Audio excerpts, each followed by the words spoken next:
Hey y'all, and welcome back to Fallon Harrison Realty Services. So today I just want to go over something real quick.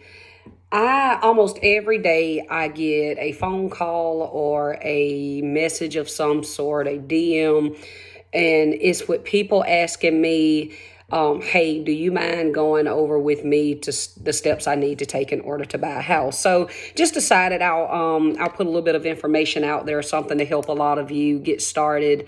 And then if you have any questions at all, you can reach out to me and we can kind of go over each step individually. Or the thing about me is I'll hold your hand every step of the way, guys. So we'll quickly get into it. Number one is try to know your credit score. A lot of people, maybe you've seen commercials or you've heard this, but you are entitled to one free credit report a year. Okay. You can go to annualcreditreport.com and request your free credit report. So you kind of already know about where you are. And if you're able to at least go ahead and try to apply for a mortgage loan. And if you don't know, what scores that mortgage lenders are looking for, I can get you in touch with some lenders that I work with or whatnot, and we can figure out, hey, yeah, I may be ready or I'm close to being ready. And also,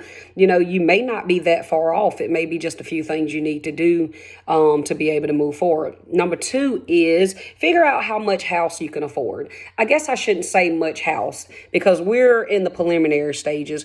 Figure out what type of payment you can afford. Okay, you already know what your current liabilities are, so on and so forth. Just try to figure out, hey, I can afford $700 a month, or I can afford $1,700 a month. Just kind of go ahead and have that in mind when you're looking at the steps to buying your house.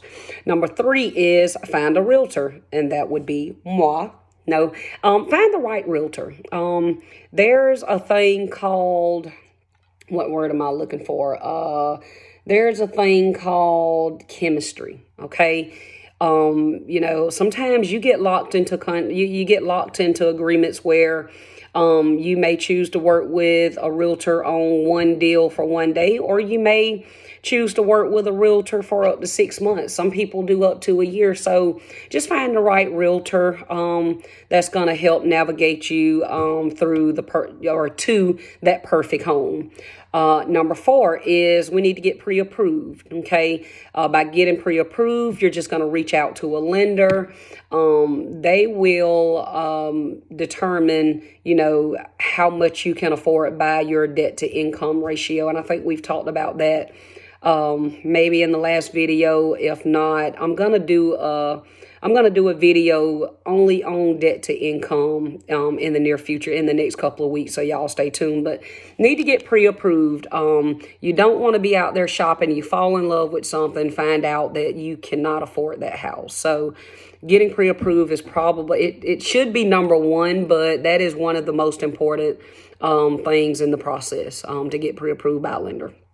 Number five, let's start looking at homes. After we've been pre-approved, we kind of know our parameters. So we start looking at homes, knowing your criteria. Your realtor should be able to narrow down, here's the homes that I recommend. And then you as the buyer can decide if these homes are homes that you want to go look at in person. Okay. Number six is you make an offer. You find that perfect home. Let's make an offer. Guys, we are in a current market of multiple offer situations. So what that means is you're not the only one making an offer on that property. It might be you and it may be one other buyer, or it may be you and 10 other buyers. We just never know, depending on, that particular home and so on and so forth. Number seven is we're going to get a home inspection. Once we got our offer accepted, and we're going to go ahead and get a home inspection. Very, very, very important, because that home inspector, he's trained to find things that you and our eyes cannot see. Okay. They're going to find, defects that's unseen to the eye. Some of the things, you may be okay with if they tell you, hey, it's a big old hole in the roof. You may be okay with it, but you want to know that it's a hole in the roof. You don't want to buy something and then the day after closing, you get the crawl, or you see a puddle of water pouring into the house, and you come to find out there was a big hole in the roof, but because you didn't get it inspected, you have no idea. Okay. Number 8, the lender will order an appraisal, because you want to make sure that the home, you're not paying too much for the home you're buying. If a house is listed at 250,000, or you've offered 250,000, your offer has been accepted, you want to be sure that the home is not only worth 230,000. Okay, so the appraisal is very important into determining the value of the house.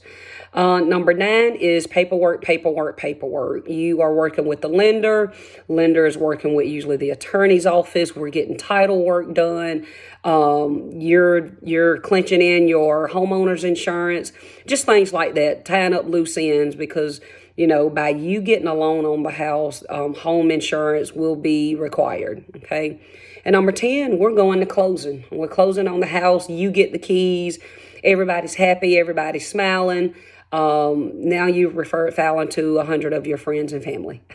Just making sure you're paying attention.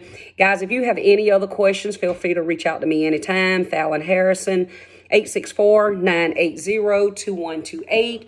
Or you can reach me by email at fallon.realtyservices@gmail.com. Again, that's 864-980-2128 or fallon.realtyservices@gmail.com. Thank y'all for listening in. Until next time, everybody have a great day.